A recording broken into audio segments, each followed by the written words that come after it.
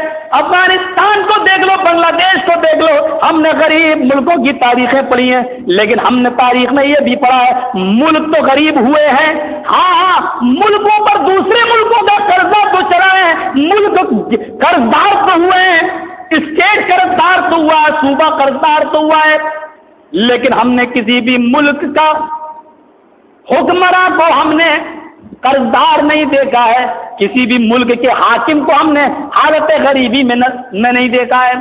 آپ اتر پردیش کو دیکھ لو، ہاں غربت ہے، مسکینی ہے، فقیری ہے، لیکن یو پی کی چیف منسٹر کو ہم دیکھتے ہیں کہ وہ غریب نہیں ہے۔ ہم نے نیپال کے ملک کو دیکھا، بڑا غریب ہے اور دنیا اس کی مدد بھی کرتی ہے، لیکن نیپال کے حکمراں کو دیکھ لو کہ وہ غریب نہیں ہے۔ آپ کسی بھی حکمراں پہ نظر ڈال لو، حکومتیں تو قرضدار ہوئی ہیں لیکن حکمراں کبھی قرضدار نہیں ہوئے ہیں۔ اگر ایسا حکمراں دیکھنا ہے تو صرف آمینہ کے لال جناب محمد رسول اللہ پہ نظر ڈالو، جس نے مدینہ کو کبھی قرضدار نہیں ہونے دیا، لیکن مدینہ کی خاطر وہ خود قرضدار ہو گیا۔ اس نے یہودیوں سے قرض لیا، ہاں اتنا قرض لیا کہ ایک یہودی نے تو گلے میں رسی ڈال کر مروڑ دیا، اے محمد میرا قرض دے، نہیں دے گا تو ہم تجھے اٹھنے نہیں دیں گے۔ امام کائنات نے بستیوں کو قرضدار نہیں ہونے دیا، اس کے لیے خود قرضدار ہو گئے۔ یہ تاریخ حکمرانوں کی تاریخوں میں صرف جناب محمد رسول اللہ کی ملے گی، اس کے کارٹون بناتے ہو، اس کے خاکے بناتے ہو کہ تمہیں شرم نہیں آتی۔ میرے پیارے ساتھیوں ذرا غور کرو اور اس نتیجے پر نکلو۔ اللہ کے نبی صلی اللہ علیہ وسلم نے فرمایا کہ میرے پاس آج تک 75 کلو جو نہیں ہو سکا۔ پھر امام کائنات نے چادر جو کاندھے پر اوڑے ہوئے تھے اس چادر کو اتار دیا، فرمایا اگر میں نے کسی کو مارا ہو اور کسی کو مجھ سے تکلیف پہنچی ہو تو محمد رسول اللہ کی یہ پیٹھ حاضر ہے، وہ آئے اور بدلہ لے لے، وہ آئے اور اپنا انتقام لے لے، کوئی نہیں اٹھا۔ امام کائنات نے پھر فرمایا اگر میں نے کسی سے کوئی قرض لیا ہو، کوئی مطالبوں نے اپنے نبیوں کے قبروں کو سجدہ بنا دیا، نے قاتلے کی جگہ بنا لیا، جس کی زندگی بھر دعوت دیتے رہے ہوتی رب کی طرف پھر بلایا، اور جس سے روکتے رہے انتقال سے 2 دن پہلے اسی سے پھر روکا، اور روکنے کا انداز دیکھو کہ لوگوں سن لو آج محمد یہ سب دعا بھی کر رہا ہے کہ لعنت اللہ علی الیہود والنصارى اتخذوا قبور انبیائہم المساجد، بلکہ بعض حدیثوں میں سورج کا لفظ بھی آیا ہے کہ وہ سورج، اے اللہ تیری لعنت ہو یہودیوں پر، نصارہ پر، جنہوں نے اپنے اپنے نبیوں کی قبروں کو سجدہ کرنے کی جگہ وہ سورج و چراغ جلانے کی جگہ بنا لیا۔ یہ خطبہ دیا اور واپس چلے آئے، لیٹ گئے، آرام کیا، 1 دن رہ گیا آپ کے انتقال میں، اللہ نے طاقت دی، پھر بھی مسجد میں گئے، آپ نے نماز پڑھائی اور مسجد نبوی کے ممبر پر بیٹھ گئے، نگاہیں آسمان کی طرف اٹھ گئی۔ لوگوں کل میں نے یہود و نصارہ پر اس لیے لعنت بھیجی تھی کہ انہوں نے اپنے اپنے نبیوں کی قبروں کو سجدہ نہ بنا لیا، اور آج مجھے ڈر ہوا ہے کہیں میرے انتقال کے بعد تو میری قبر کے ساتھ بھی وہی سلوک نہ کرو، تو اس کے لیے روکا، اور صرف روکنے پر اکتفا نہ کیا کہ یہ لوگ رک جائے، بلکہ اللہ سے بھی مہر لگوا لی اور دعا کی اللہم لا تجعل قبری وثنی یعبد الہ العالمین، محمد رسول اللہ کے مرنے کے بعد میری قبر کو چومنے چاٹنے کی جگہ نہ بنا دینا، اللہ میری قبر کو بت خانہ نہ بنا دینا، وثنی یعبد عبادت کی جگہ نہ بنا دینا، سر جھکانے کی جگہ میلا ٹھیلا نہ بنا دینا۔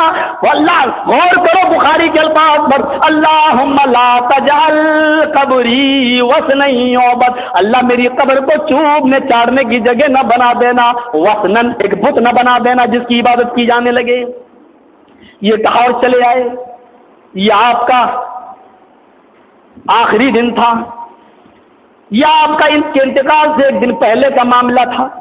عشاء کی آذان کی آواز آئی، حی علی الصلاۃ، نبی اکرم کی آنکھ کھلی، اٹھنا چاہے لیکن اٹھ نہ سکے۔ جب اذان ہو گئی آپ کو غشی طاری، آپ کو بے ہوشی آ گئی، ہوش میں آئے تو کہا عائشہ ذرا جھانک کر دیکھو مسجد نبوی میں کیا لوگوں نے نماز پڑھ لی؟ کہا اللہ کے رسول آپ کے پیچھے نماز پڑھنے والے آپ کے بغیر کیسے نماز پڑھ سکتے ہیں؟ ابھی نہیں پڑھی۔ آپ نے کہا پھر پانی لاؤ، وضو بنایا، اٹھے، بے ہوش ہو گئے، نہیں اٹھ سکے۔ ہوش آیا، عائشہ کیا لوگوں نے نماز پڑھ لی؟ نہیں، آپ کے انتظار میں بیٹھے، پھر وضو بنایا کہ کھڑے ہوئے کہ بے ہوش ہو گئے۔ تیسری بار ہوش آیا، عائشہ کیا حال ہے لوگوں کا؟ کہنے لگی آپ کے پروانے آپ کی دید کے منتظر ہیں، امام کائنات، جیسے شمع جلتی اور پروانے آ جاتے ہیں، شمع تو آپ ہیں، پروانے شمع کے بغیر کیسے رہ جائیں؟ اے اللہ کے رسول آپ کے پروانے آپ کے انتظار میں بیٹھے ہوئے ہیں۔ پھر وضو بنایا، پھر اٹھے، پھر بے ہوش ہو گئے، پھر ہوش آیا، عائشہ مجھ میں اٹھنے کی طاقت نہیں، میں لیٹ کے نماز پڑھ لیتا ہوں۔ تو پھر عشاء کی نماز کون پڑھائے گا؟ آپ کے ہوتے ہوئے آپ کے مصلے پر کس کی ہمت ہے جو کھڑا ہو جائے؟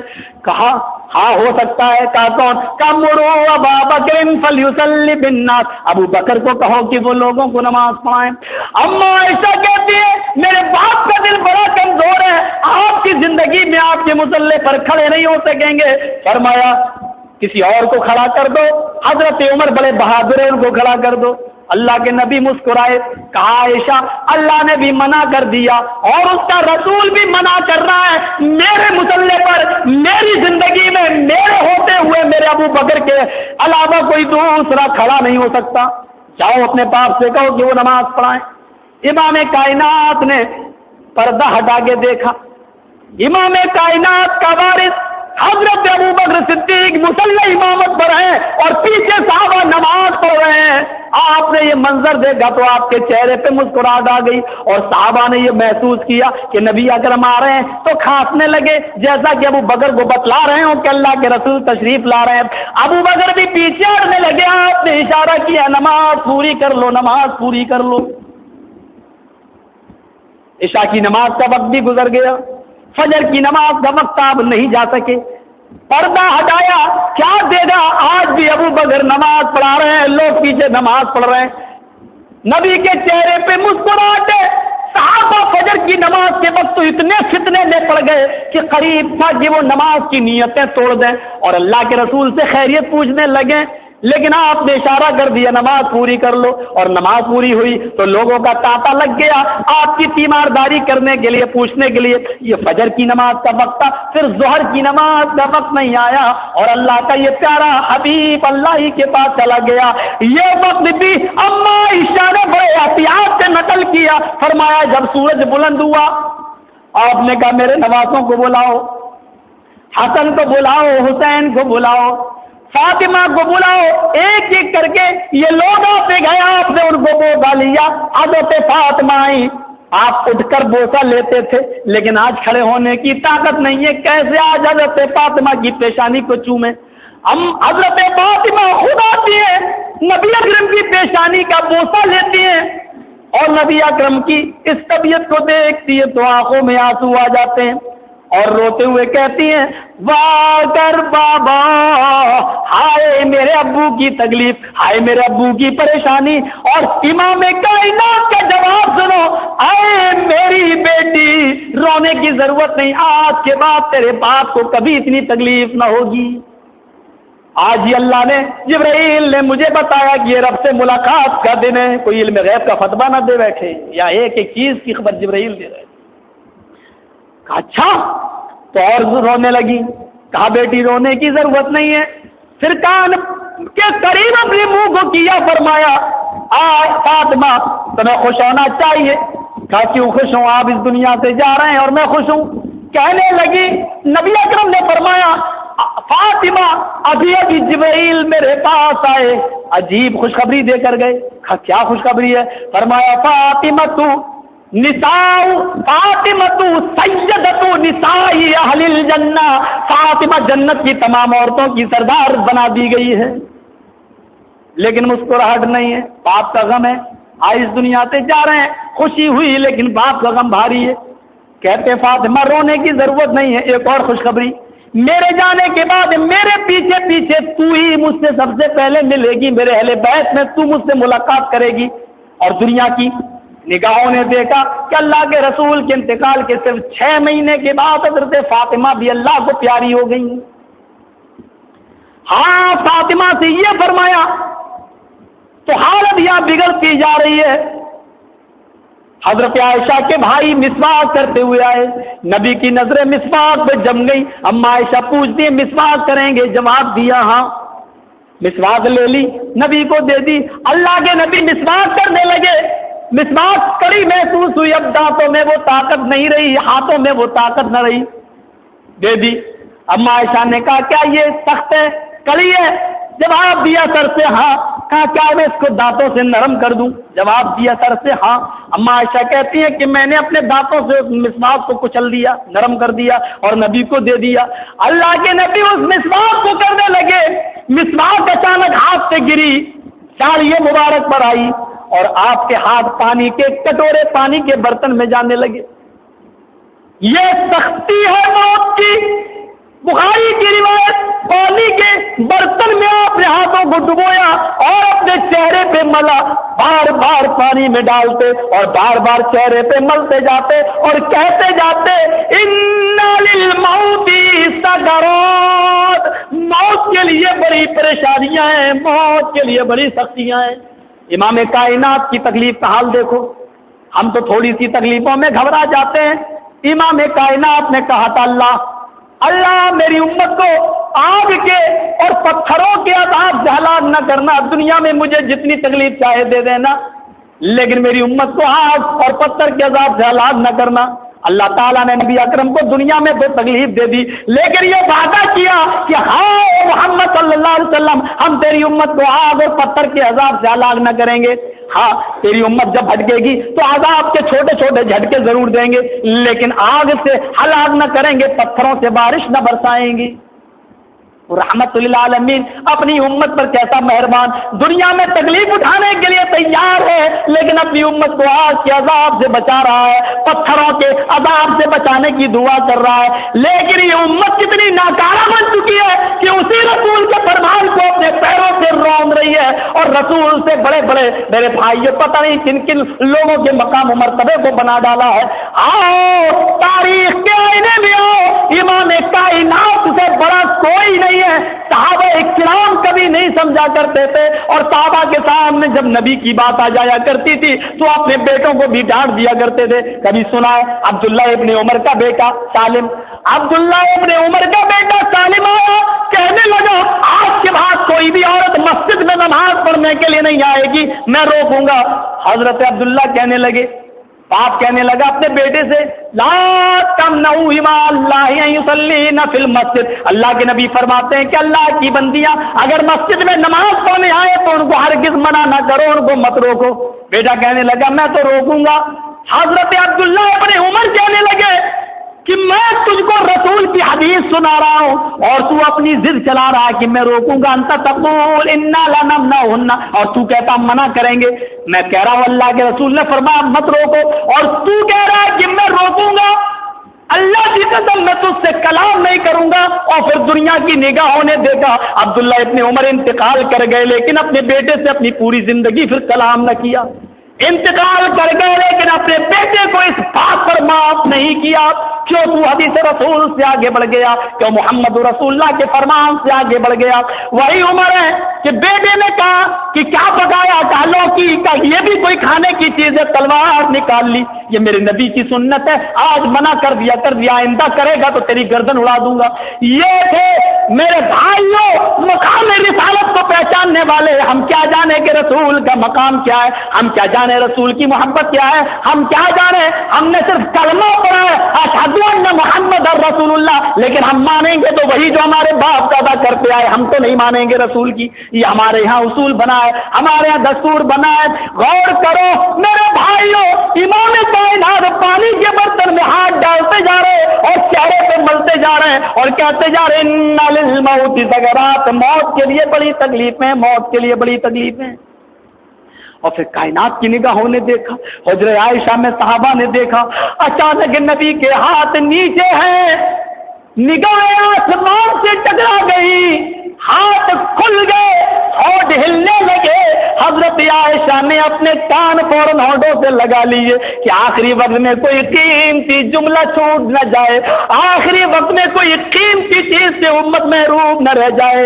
امام کائنات کے ہونٹ ہل رہے، اما عائشہ کان لگا رہی ہے، بیان دیتی ہیں، بیان فرماتی ہیں کہ اللہ کے نبی کے ہونٹ ہل رہے تھے، آپ حقوق اللہ اور حقوق العباد کی تلقین کر رہے تھے اور اس موقع پر کہہ رہے تھے اقیم الصلاۃ اقیم الصلاۃ ما ملکت ایمانکم، اے لوگوں نماز قائم کرتے رہنا، نماز پڑھتے رہنا اور اپنے غلاموں کا خیال رکھنا، اپنے ماتحتوں کا خیال رکھنا، خبردار اپنے غلاموں کو وہی کھلانا جو تم کھاؤ، وہی پہنانا جو تم پہنو، ان پر ظلم نہ کرنا۔ آج تم میں اللہ نے قدرت دی ہے ان پر تم کو، لیکن قیامت کے دن تم سب برابر ہو گے۔ اللہ کا غضب کرتے رہنا، نماز پڑھتے رہنا، نماز پڑھتے رہنا۔ اس وصیت پر کتنے مسلمانوں کا عمل ہے؟ اور اس کے بعد میں نگاہیں آسمان سے ٹکرائی تو ٹکراتی رہ گئیں، کھلی تو کھلی رہ گئیں، ہاتھ کھلے تو کھلے رہ گئے، اور آخری جملہ وہی نکلا جس جملے کی طرف اس نے پوری زندگی رب سے جس جملے کی طرف وہ رشتہ جوڑتا رہا۔ پیدا ہوا، ہوش سنبھالا تو اللہ کا نام، غار ہرا میں وہی اتری تو اقرا بسم ربک، رب کے نام۔ اس نے موت کو اپنے سامنے دیکھا تو رب کا نام، میں یسنو منی، اے محمد بتا تجھے میرے ہاتھ سے کون بچائے گا؟ وہ تلوار اس دیہاتی عربی کے ہاتھ میں ہے، اور اس نبی نے اس کو بھی دعوت دی اور کیا کہا؟ اللہ یعصمنی، اللہ مجھے بچائے گا۔ موت اپنے سامنے دیکھ رہے ہیں تو اللہ کی طرف دعوت دے رہے ہیں۔ غور کرو، اور زندگی بھر جس کی طرف بلاتا رہا، مسجد میں گئے تو اللہم افتح لی، اللہ کا نام، مسجد سے نکلے تو اللہم انی اسألک، اللہ کا نام، لیٹرین کے لیے قضاء حاجت کے لیے گئے تو اللہم انی اعوذ بک من الخبث، اللہ کا نام، کھانا کھانے بیٹھے تو بسم اللہ، اللہ کا نام، کھانا کھانے سے فارغ ہوئے تو الحمدللہ، اللہ کا نام۔ پوری زندگی جس نے رب سے رشتہ جوڑا، آج آخری دن، آخری لمحہ ہے تو اسی رب کا نام بھی زبان پہ آیا اور آخری جملہ اللہ کا نکلا اور اس دنیا سے چلے گئے۔ اللہم بالرفیق الاعلی، بالرفیق الاعلی، بالرفیق الاعلی، اے اللہ رفیق اعلیٰ میں، رفیق اعلیٰ میں، رفیق اعلیٰ میں، اپنے نیک صالحین اور شہداء میں ہمارا بھی حشر فرما دے، ہم کو بھی انہی میں پہنچا دے۔ یہ کہا اور اس دنیا سے جناب محمد رسول اللہ صلی اللہ علیہ وسلم چل بسے۔ خبر آگ کی طرح پھیل گئی، جو سنتا تھا نڈھال ہو جاتا تھا، جس کے کانوں سے نبی اکرم کے انتقال کی خبر آتی تھی وہ رونا شروع کر دیتا تھا۔ حضرت انس فرماتے ہیں میں نے 10 سال نبی کی خدمت کی ہے، جس دن نبی مکے سے مدینہ آئے وہ دن ہمارے لیے کتنی خوشی کا دن تھا، وہ بیان نہیں کر سکتے۔ جانتے ہو حضرت انس کہتے ہیں جس دن مکہ چھوڑ کے مدینہ آئے تو مدینہ کے لوگوں پر کیسی خوشی تھی، کہتے ہیں اس سے زیادہ روشن اور خوشی کا دن آج تک مدینہ کی بستی نے نہیں دیکھا۔ ارے چھوٹی چھوٹی 5-5, 6-6 سال کی بچیاں گیت گا رہی تھی نبی کی آمد کی خوشی پر اور کہتی جا رہی تھی طلع البدر علینا من ثنیات الوداع وجب الشکر علینا ما دعا للہ داعی۔ آج تو 14ویں رات کا چاند مدینے میں آ گیا ہے، مکے کی پہاڑیوں سے ہٹ کر آج مدینے میں چلا آیا ہے۔ ہم تو اللہ کا شکر ادا کریں گے جتنا اللہ رب العالمین چاہے گا ہم تو اللہ کا شکر ادا کریں گے، بلکہ ان بچیوں میں کچھ نہ سمجھ تھی، چھوٹی چھوٹی تھی، وہ جانتی نہیں تھی، ان کے منہ سے غلط جملہ بھی نکل گیا، ایک شرکیہ جملہ بھی نکل گیا، اور کہنے لگی وَالنَّبِيُّ يَعْلَمُ مَا فِي غَدٍ، آج تو ہمارے پاس ایسا رسول آیا جو کل کی بات جانتا ہے۔ نبی نے فوراً ٹوک دیا، کیا اصلاح کا قدم تھا؟ 5 سال کی بچیاں لوگ غلط یہ سمجھتے کہ بچی ہے چلو کوئی بات نہیں، لیکن امام کائنات نے کہا عقیدے کی اصلاح کر لو، فرمایا بچیوں بیٹیوں یہ جملہ مت کہو، اس سے پہلے جو جملہ بول رہی تھی وہی کہو، تم تو کہتی ہو کہ کل کی بات، ارے میں تو ایک لمحہ کے بعد کیا ہوگا یہ بھی نہیں جانتا۔ یہ کہہ کر آپ نے بچیوں کی بھی اصلاح فرما دی ہے۔ حضرت انس کہتے ہیں کہ جس دن مدینہ میں نبی آئے اس سے زیادہ خوشی کا دن ہماری نگاہوں نے نہیں دیکھا، اور جس دن مدینہ میں نبی کا انتقال ہوا اس سے زیادہ اندھیرے کا اور تاریک و تابناک دن ہم نے، ظلمتوں والا دن اس سے زیادہ کبھی نہیں دیکھا۔ خوشی کا بھی دن ہم نے اپنی آنکھوں سے دیکھا، اور جب نبی کا انتقال ہوا تو اس سے زیادہ ہم نے اندھیرے والا دن اور اس سے زیادہ رونے والا دن اور اس سے زیادہ غمگین دن بھی میں نے کبھی نہیں دیکھا۔ سب اپنے اپنے ہوش میں تھے۔ حضرت عائشہ بے قابو تھی، حضرت عمر نے تو تلوار ہی نکال لی تھی کہ جو یہ کہہ دے گا کہ نبی کا انتقال ہو گیا اس کی گردن اڑا دوں گا، اور حضرت فاطمہ بھی کم جوش و جنون میں نہ تھی، اپنے باپ کے انتقال کو دیکھتی ہیں اور سانسوں اور دھڑکنوں کی حرکت کو بند ہو جاتے ہوئے دیکھتی ہے تو یہ اشعار پڑھنے لگتی ہے جس کو امام بخاری نقل کر رہے ہیں، کہتی ہے وا کر بابا منا جا بڑا بندہ، وا کر بابا من جنت الفردوس ماوا، وا کر بابا الی جبریل لنا، ہائے میرے ابو آپ کو آپ کے اللہ نے بلایا اور آپ چلے گئے، آپ کو آپ کے رب نے بلایا، منا جا رب بندہ، آپ کو آپ کے رب نے بلایا اور آپ چلے گئے، وہاں کر بابا من جنت الفردوس ماوا، اے ابو جان آپ تو جنت کیا ٹھکانہ ہے آپ کا، آپ تو جنت الفردوس کے وارث ہے، آپ کا ٹھکانہ جنت ہے، لیکن اب جبرائیل کس پر وحی لائیں گے، قرآن کس کے اوپر نازل کریں گے، اب جبرائیل قرآن کی آیتیں کس پہ اتاریں گے جب صاحب قرآن نہ رہا؟ اے ابو کوئی بات نہیں، ابھی جبرائیل آنے والے ہوں گے قرآن کی آیتیں لے کر، الا جبریل لنا، میں جبرائیل کو بلاتی ہوں اور آپ کے موت کی آپ کے انتقال کی خبر دے دیتی ہوں اور کہہ دیتی ہوں آج کے بعد پیغام نہ لانا، آج کے بعد وہی نہ لانا، شاید وہی دنیا میں نہ رہا تو کس کے اوپر وہی لایا ہے، اے جبرائیل آج کے بعد وہی نہ لانا، الا جبریل لنا، سب کی اپنی اپنی حالتیں، سب کی اپنی اپنی حالتیں۔ اب تم تو کہتے ہو نبی زندہ ہیں، ہائے ہائے، ان سے پوچھو جو زندہ عقیدہ رکھتے ہوتے تو دفن کیوں کرتے؟ ان سے پوچھو کہ جس کے میرے بھائیوں جنہوں نے اس طریقے کے اشعار پڑھے، میں جبرائیل کو بلاتی ہوں اور آپ کے انتقال کی خبر دیتی ہوں۔ مدینے کے لوگوں میں سناٹا ہے، صرف ہوش و خرد ابو بکر صدیق کے پاس باقی ہیں اور وہ اس منظر کو دیکھ رہے ہیں۔ حضرت عمر کہہ رہے ہیں جس نے کہہ دیا نبی کا انتقال ہو گیا اس کی گردن اڑا دوں گا۔ حضرت ابو بکر صدیق آتے ہیں اور نبی اکرم کی پیشانی کا بوسہ لیتے ہیں اور کہتے ہیں نبی کے چہرے کو دیکھ کر، اے محمد رسول اللہ صلی اللہ علیہ وسلم، اللہ کی قسم اللہ آپ پر 2 موتیں نازل نہیں کرے گا، جو موت لکھی تھی وہ آ چکی، اب دوبارہ آپ پر موت نہیں آئے گی۔ اس کے بعد سیدھے مسجد نبوی گئے، منبر پہ کھڑے ہو گئے، کہنے لگے اے لوگوں سنو، حضرت عمر کو لوگ چھوڑ دیے، حضرت ابو بکر کے پاس آ گئے، ابو بکر صدیق نے للکارتے ہوئے کہا سن لو تم لوگوں میں سے جو محمد کو معبود سمجھتا تھا، ماں منکم محمد، فرمایا کہ تم میں سے جو محمد کو معبود سمجھتا تھا، یعبد محمدن فإن محمدن قد مات، وہ سن لے کہ محمد اللہ کو پیارے ہو گئے، وہ سن لے کہ محمد رسول اللہ کے پاس چلے گئے ہیں، اور جو تم میں اللہ کی عبادت کرتا تھا وہ سن لے فإن اللہ حی لا یموت، وہ زندہ ہے کبھی نہیں مرے گا، عبادت اسی کی کرنا چاہیے۔ اور اس کے بعد فرمایا عمر ہوش میں آؤ، کیا کہہ رہے ہو کہ رسول کوئی انتقال نہیں ہوا ہے؟ کیا کہہ رہے ہو تم؟ کیا قرآن نہیں پڑھا؟ وما محمد الا رسول قد خلت من قبل الرسل، محمد تو ایک رسول ہے، ان سے پہلے بھی بہت سے رسول گزر چکے، اگر ان کو موت آ جائے یا قتل کر دیے جائیں تو کیا تم اسلام چھوڑ دو گے؟ کیا اپنے ایڑیوں کے بل پلٹ جاؤ گے؟ حضرت عمر کہتے ہیں کیا قرآن میں آیت نازل ہوئی ہے؟ حضرت ابو بکر صدیق کہتے ہیں ہاں۔ حضرت عمر کہتے ہیں کہ مجھے ایسا لگا جیسے یہ آج ہی نازل ہوئی ہو۔ میں نے بھی کہا ابو بکر صدیق اگر قرآن میں آیت ہے تو میں رجوع کرتا ہوں اپنے مسئلے سے، میں بھی مانتا ہوں کہ اللہ کے رسول اللہ کو پیارے ہو گئے۔ اب سنو، سب کا عقیدہ بدل گیا، سب توحید پر آ گئے، نبی پر جو موت لکھی تھی وہ آ گئی۔ اب نبی کو دفنانے کی تیاری ہونے لگی، کچھ اختلاف ہوا نبی کو غسل کیسے دیا جائے، کپڑے اتار کر یا پہنائے۔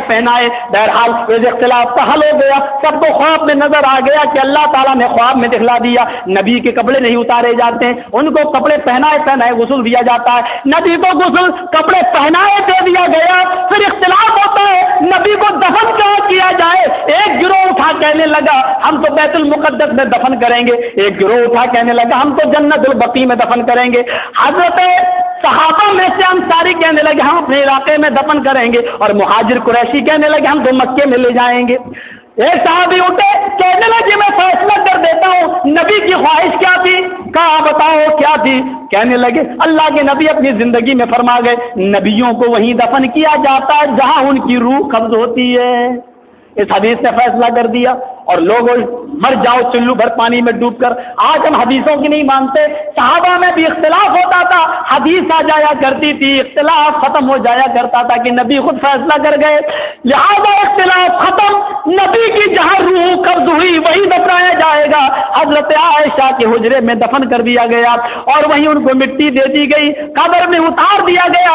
ہاں، حجرے عائشہ میں ایک دن نماز پڑھنے میں لگا جنازے کی، نماز کسی نے نہیں پڑھائی، لیکن لوگ آتے گئے اور نماز پڑھتے گئے۔ پہلے خلفائے راشدین نے پڑھی، پھر مہاجرین نے پڑھی، پھر انصاریوں نے پڑھی، پھر عورتوں نے پڑھی، پھر بچوں نے پڑھی۔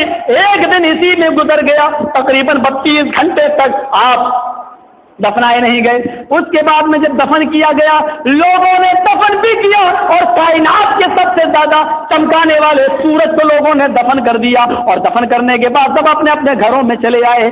صبح ہوئی، حضرت عائشہ اپنے شوہر کے قبر کے پاس بیٹھی ہوئی ہے اور اپنے نبی اکرم کی قبر کو دیکھتی جا رہی ہیں۔ اتنے میں ابو بکر صدیق آئے، وہ ان کے سینے سے چپک گئی، اور یہ بتانے کے لیے کہ میں رو نہیں رہی ہوں، مجھے زیادہ غم نہیں ہے، یہ جگہ کہ کوئی باپ ہوتا نا تسلی دیتا، کہا کہ وہ ایسی بن گئی جیسے مجھے کوئی غم ہی نہیں۔ کہنے لگی ابو یہ دیکھو میرے شوہر کی قبر ہے۔ کہنے لگی ابو مجھے خوشیاں ملی ہیں۔ خوشیاں؟ کہا کیسی خوشیاں؟ کہا ابو جان اللہ کے رسول کا انتقال میرے حجرے میں ہوا، یہ خوشی مجھے ملی ہے۔ نبی اکرم کا انتقال میری ران پر ہوا، یہ خوشی مجھے ملی ہے۔ نبی اکرم کا انتقال میرے سینے اور میرے لبے کے درمیان ہوا، یہ خوشی مجھے ملی ہے۔ آخری وقت میں میری جھوٹی مسواک نبی نے کی اور میرا تھوک نبی کے لعاب تھوک سے مل گیا، یہ خوشی مجھے ملی ہے۔ اور نبی میرے حجرے میں دفن ہوئے، یہ خوشی مجھے ملی ہے جو اور بھی کسی بیوی کو نہیں ملی۔ فرمایا ہاں بیٹی تو سچ کہہ رہی ہے، یہ خوشیاں تجھے ملی ہیں، لیکن میں تو اپنا وعدہ پورا کرنے آیا۔ کہا کیسا وعدہ؟ کہا میری پیاری بیٹی یاد کر، آج سے 10 سال پہلے تو میرے گھر پہ کھانا کھا رہی تھی اور تو نے کہا تھا اے ابو جان میں نے آسمان پر چمکتے ہوئے 3 چاندوں کو دیکھا ہے، سب سے زیادہ چاند چمکنے والا ٹوٹا ہچکولے کھاتے ہوئے وہ میرے حجرے میں گرا، نظر ڈالی تو غائب ہو گیا۔ اے میری پیاری بیٹی میں نے کہا تھا رسول سے خواب کی تعبیر نہ پوچھنا، اس خواب کی تعبیر یہی ہے، سب سے زیادہ چمکنے والا چاند ٹوٹ کر تیرے حجرے میں گرا، یہ وہی چاند ہے جس کو تو نے آسمان پر چمکتے ہوئے دیکھا ہے، یہ چاند ٹوٹ کر اس حجرے میں گرا، یہ وہی چاند ہے جو ساری دنیا کو روشن کر رہا تھا، یہ چاند ٹوٹ کر تیرے حجرے میں گرا۔ اگر خواب کی تعبیر تو اللہ کے رسول سے پوچھ لیتی تو نبی کبھی جھوٹ نہیں بولتے، تجھے بھی صحیح سے بتا دیتے، پھر تیری زندگی اجیرن ہو جاتی۔ کوئی باپ اپنی بیٹی کی زندگی کو اجیرن ہوتے ہوئے کیسے دیکھ سکتا ہے؟ اے میری بیٹی اب 2 چاند اور رہ گئے جو تو اپنی زندگی میں دیکھے گی۔ حضرت عائشہ فرماتی ہے اس کے بعد میرے ابو خلیفہ بن گئے اور 2 سال خلافت کرنے کے بعد وہ بھی اللہ کو پیارے ہو گئے۔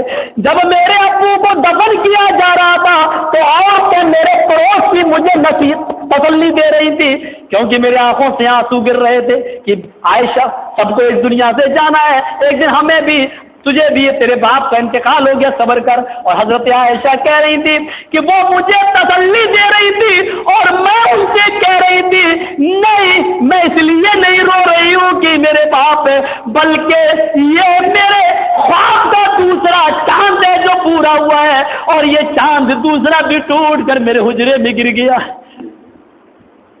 عائشہ کہتی ہیں اب اس حجرے میں صرف ایک قبر کی زمین رہ گئی، ایک قبر کی، اور میں نے اعلان کر دیا کہ میں اپنے شوہر اور اپنے باپ کے بغل میں مجھے دفن ہونا ہے، لہذا لوگ جب میرا انتقال ہو تو اس جگہ پر مجھے دفن کر دینا۔ اما عائشہ کہتی ہے لوگوں میں یہ چرچے پھیل گئے، سب کو معلوم تھا کہ اس قبر میں حضرت عائشہ کو دفن ہونا ہے، جو تیسری قبر کی زمین رہ گئی ہے، سب کو معلوم ہو گیا، سب جانتے تھے۔ حضرت عائشہ کہتی ہیں میں یہی سہارا لیے جی رہی تھی کہ چلو زندگی نبی کے ساتھ نہ گزار سکی تو کیا ہوا، انتقال کے بعد تو مجھے نبی کا قرب مل جائے گا، پڑوس مل جائے گا، یہ سوچ کے میں جی رہی تھی کہ 12 سال پورے کر لیے، حضرت عمر فاروق کی خلافت 10 سال پوری ہو گئی، اور 10 سال خلافت کرنے کے بعد ایک مجوری نے، ابو لولو نے حضرت عمر فاروق کے پیٹ میں نیزہ مارا، زخمی پیٹ ہو گیا، پیٹ پھٹ گیا اور خون نکلنے لگا، عمر فاروق بے ہوش ہو گئے، ان کو لایا گیا، اور وہ زخمی حالت میں جب ان کے بچنے کی کوئی امید نہ رہی تو انہوں نے ایک پرچہ لکھ کر اپنے قاصد سے مجھے بھجوایا۔ پرچے میں جو لکھا تھا وہ قاصد کو نہیں معلوم، پرچہ لے کے آیا، اما عائشہ جناب حضرت عمر فاروق نے یہ پرچہ تمہیں دیا ہے، اس کو پڑھ لو۔ اما عائشہ کہنے لگی لاؤ یہ پرچہ مجھے دو۔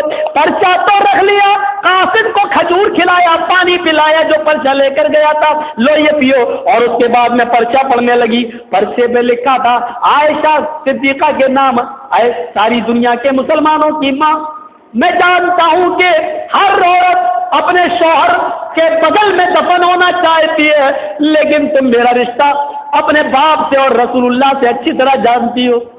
اب عائشہ کے بارے میں لکھتے کہ آئے ساری دنیا کے مسلمانوں کی ماں، آئے ام المومنین، میری تمنا ہے، میری خواہش ہے اگر میرا انتقال ہو جائے تو مجھے جناب محمد رسول اللہ کے بغل میں اور حضرت ابوبکر صدیق میرے دوست کے بغل میں دفن کرنے کی اجازت مل جائے، دفن ہونے کی اجازت مل جائے۔ اور میں جانتا ہوں کہ قربانی تمہارے لیے بڑی مشکل ہوگی، لیکن میں یہ بھی جانتا ہوں کہ محمد رسول اللہ کی چوکر سے کوئی بھی سوالی نامراد ہو کر نہیں آیا ہے۔ اما عائشہ اگر ہو سکے تو اجازت دے دو، کوئی زور و زبردستی نہیں ہے۔ چیخ پڑی، آئے عمر یہ تم مجھ سے کون سا سوال کر بیٹھے، جس سہارے کو لے کر، جس تمنا کو لے کر میں جیتی رہی اور آج تم نے مجھ سے وہی مانگ لیا۔ پھر کہتی ہے کوئی بات نہیں، میرے رسول نے اپنے اوپر دوسروں کو ترجیح دی ہے اور کوئی نا مراد و نا امید نہیں گیا، تو آج اس کی بیوی بھی اس کو نا امید نہیں کر سکتی ہے۔ اے قاصد میری آنکھوں سے جو آنسو نکل رہے اس کا تذکرہ تم مت کرنا عمر سے، اور کہہ دینا کہ اما عائشہ نے وہ زمین خوشی خوشی تمہارے نام کر دی ہے، تم کو دے دی ہے۔ اب حضرت عمر فاروق کا کردار دیکھو، کہنے لگے لوگوں عائشہ نے یہ زمین دے تو دی ہے، لیکن میرے انتقال کے بعد میری لاش کو عائشہ کے حجرے کے باہر رکھ کر ایک بار اور پوچھ لینا، ہو سکتا ہے زندگی میں میرا خیال کر کے کہہ دیا ہو اور انتقال کے بعد شاید ان کا ارادہ بدل جائے۔ ان کی لاش لے جائی جا رہی ہے، حجرہ عائشہ کے باہر رکھ دی گئی ہے، ان کی وصیت کے مطابق ایک بار اور پوچھا جا رہا ہے۔ حضرت عائشہ کہتی ہے پوچھنے کی کیا ضرورت، کہا ان کی وصیت تھی، کہا جو میں نے زندگی میں ان کی کہا تھا آج بھی وہی فیصلے پر چلوں، لہذا حضرت عمر کو وہیں دفن کر دیا جائے جس جگہ انہوں نے تمنا ظاہر کی۔ اما عائشہ دیکھ رہی ہے اسی جگہ پر دفن کیا جا رہا ہے جس قبر کی زمین کو انہوں نے اپنے نام سوچ رکھا تھا، اسی زمین میں دفن کیا جا رہا ہے۔ اور جب دفن سے لوگ فارغ ہو گئے، عورتیں تسلی دے رہی ہیں کیونکہ یہ بہت بڑی قربانی تھی اما عائشہ کی۔ عائشہ کوئی بات نہیں، تجھے بقیع میں دفن کر دیا جائے گا۔ عائشہ کوئی بات نہیں، تو کیوں رو رہی ہے؟ حضرت عائشہ ان عورتوں سے کہتی ہے میں اس لیے نہیں رو رہی ہوں کہ میں اس میں دفن نہیں ہو سکی ہوں، ارے میں ہی غلط تھی۔ اے عائشہ تو کیوں اس میں دفن ہونا چاہتی تھی؟ تو نے تو خود ہی تیسرے چاند کو اس حجرے میں گرتے ہوئے دیکھا ہے، تو وہ تیسرا چاند تو کیسے بن سکتی تھی؟ اگر تو بن جاتی تو اپنی آنکھوں سے دیکھتی کیسے؟ عائشہ تو نے تو خواب میں ہی تیسرے چاند کو گرتے ہوئے دیکھا ہے، لہٰذا یہ میرے خواب کا تیسرا چاند ہے۔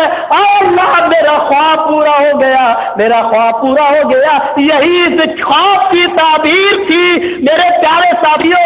اس واقعے کو اور تین چاند کے اس منظر کو میں نے آج آپ کے سامنے اس لیے رکھا کہ زمین کھا گئی آسماں کیسے کیسے۔ اس زمین نے جب رسول اللہ کو نہ چھوڑا، اس سرزمین نے ابو بکر صدیق جیسی ہستی کو نہ چھوڑا، حضرت عمر فاروق جیسی ہستی کو اور عثمان غنی اور علی کو نہیں چھوڑا، تو ہم اور آپ کی حیثیت ہی کیا ہے؟ بادروا بالاعمال السبع، 7 چیزوں کے آنے سے پہلے نیک اعمال کر لو۔ آپ کہہ گئے اللہ کے رسول، امیر ہو تو غریبی سے پہلے، غریب ہو تو امیری سے پہلے، زندہ ہو تو موت سے پہلے۔ 7 چیزوں کا نام گنا گئے۔ اگر تندرست ہو تو بیماری سے پہلے، جوان ہو تو بڑھاپے سے پہلے، زندہ ہو تو موت سے پہلے، کانے دجال کے خروج سے پہلے اور قیامت سے پہلے۔ ان 7 چیزوں کے آنے سے پہلے نیک اعمال کر لو۔ میرے بھائیو، ہمیں اور آپ کو بھی اس دنیا سے جانا ہے، ایک دن جانا ہے، اور سب سے کڑوی حقیقت یہی ہے، ایک دن جانا ہے۔ دنیا کسی چیز کا کتنا ہی انکار کرے لیکن موت کا انکار نہیں کر سکتی ہے۔ وہ جانتی ہے کہ ایک دن مرنا ہے، اور جو چیز جتنی زیادہ یقینی ہے ہم اس سے اتنا ہی زیادہ بے خوف اور نڈر ہے۔ اللہ رب العالمین سے دعا کرو کہ اللہ ہم سب کو ڈرنے والا بنا دے، اور موت سے آنے سے پہلے ہم سب کو مرنے کے بعد کے لیے تیاری کرنے کی توفیق عطا فرمائے۔ میرے بھائیو، ہو سکتا ہے کہ میرا موضوع دوسرے موضوع سے ٹکرا گیا ہو، لیکن میں نے عبرت کا موضوع سمجھتے ہوئے اور ایک عبرت آپ کے اندر پیدا کرنے کے لیے اور موت سے خوف پیدا کرنے کے لیے ان 3 بڑی ہستیوں کے ذکر کو آپ کے سامنے کیا ہے، تاکہ یہ پتہ چل جائے کہ ان ہستیوں کے ساتھ موت نے وفاداری نہیں کی تو ہمارے ساتھ بھی وفاداری نہیں ہو سکتی ہے۔ ہمیں اور آپ کو اس دنیا سے جانا ہے، جانے سے پہلے تیاری کرنا ہے۔ ہم سب دعا کریں اللہ رب العالمین سے کہ الہ العالمین تو ہماری خطاؤں کو معاف فرما دے، ہمارے گناہوں کو بخش دے۔ موت و زندگی کو تو نے جو پیدا کیا ہے، الہ العالمین تو ہمیں موت و زندگی کے مقاصد کو پورا کرنے کی توفیق عطا فرما دے۔ تو نے اس لیے پیدا کیا تاکہ تو دیکھے کہ کون اچھا عمل کرنے والا ہے، اور اللہ ہمیں ان اچھے عمل کرنے والوں میں سے بنا دے۔ اللہ، عمل سے زندگی بنتی ہے، جنت بھی جہنم بھی، تو ہمارے عملوں سے ہماری جنت کو بنا دے۔ الہ العالمین، جو بیمار ہیں ان کو شفائے کاملہ اور عاجلہ عطا فرما، جو تیری رحمت کو جا چکے ہیں ان کو کروٹ چین اور سکون راحت نصیب فرما۔ اے اللہ، جو لوگ تیری رحمت کو جا چکے ہیں ان کے گناہوں کو معاف فرما دے۔ اے اللہ، جو لوگ ہاسپٹلس میں ایڈمٹ ہیں ان کی دواؤں میں صحت و تندرستی کوڑ کے بھر دے۔ اس رمضان کے مہینے میں ہمارے ٹوٹے روزوں کو قبول فرما لے، اور روزوں کا جو مقصد ہے تقویٰ وہ ہماری زندگی کے اندر پیدا فرما دے۔ الہ العالمین، صحابہ کرام کی ان زندگیوں سے ہمیں عبرت حاصل کرنے کی توفیق عطا فرما۔ وہ صحابہ جو اپنی موت کا خوف کھایا کرتے تھے اور اپنی آخرت کو بنایا کرتے تھے موت سے ڈر کر، اے اللہ ہم کو بھی موت سے ڈرنے کی اور موت سے پہلے ہم کو زندگی اپنی آخرت بنانے کی توفیق عطا فرما۔